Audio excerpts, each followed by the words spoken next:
Let's talk about a protest that resulted in a huge number of arrests for incredibly questionable reasons. So we have a protest about Breonna Taylor, people still desperate for anything even approaching justice in that particular case. Now it happened outside of the home of Kentucky's Attorney General Daniel Cameron.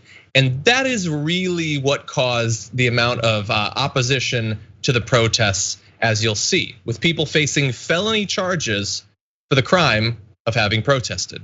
The arrested protesters were part of a group of more than 100 who marched to Cameron's home in Louisville's East End about 4 p.m. yesterday as part of a protest organized by Until Freedom, a national social justice organization. And you had 87 different people arrested, including Leslie Redmond, the president of the Minneapolis NAACP. Most of the arrested protesters were charged with intimidating a participant in the legal process. This is a Class D felony.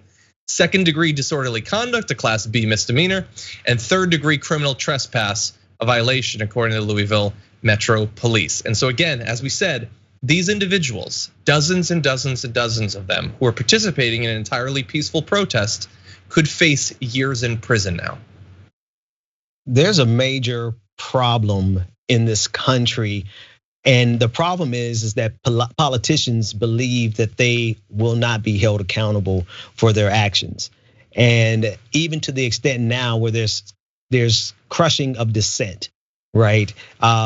Anything could is interpreted as intimidation, right? A tweet can be interpreted as intimidation of a public official. And so if we remove that last layer of activity from citizens, ability to protest. I mean, what else are we supposed to do? They want us to just wait to election and they rig elections, they make it difficult, they have voter suppression. So now they're trying to remove every means possible to actually affect the outcomes that are caused by these politicians. In my personal opinion, and in this post show, I really would rather see us tar and feather some of these politicians, especially because they're getting to a place where they are causing actual death and destruction in terms of COVID-19. So a protest is the least of their worries. Exactly, and it's interesting. So you mentioned intimidation. Isn't it crazy how intimidation works? That you could have, an incredibly peaceful protester that's so intimidating that they have to go to prison. You can have white people counter protesting on their front lawn area with weapons pointed at the protesters, and that's not intimidation. That is just being a good American at that point. So the definition definitely depends on which side of the protest line you're on. Right. And even if this doesn't hold up in court, right, it has a chilling effect. Right, it's going to make people second guess going out and protesting because they don't want to have to go through all of it. Even if they get found not guilty, it's still a cost. It's still it's going to cost them legal fees. It's still a cost in time. It's still going to be something that's going to be marked either on their record or in the public record in the newspapers and whatnot. So it definitely has a chilling effect, and it's something that we have to push back vehemently. Definitely. I want to read a couple of statements about this mass arrest. One from Tamika Mallory, co-founder of the group Until Freedom that organized the protest. She said, "This is unacceptable for a peaceful protest, and they have charged us with a felony for a peaceful protest because AG Daniel Cameron feels intimidated. But the murdering cops are still free. We are at the jail and have not left and will not leave until every single protester is free. We will also be bailing everyone out who has a bond." So that's a co-founder of the group organizing the protest. You also have a statement from the ACLU of Kentucky saying this is an overblown, outrageous, and inappropriate reaction to a community that is rightfully upset with government delay in holding the police accountable. The only purpose these charges serve is to potentially chill the free speech rights of protesters. And it is crazy that at a protest about that killing, you can end up in jail. And right now, I think I saw a photo that one of the police was on vacation.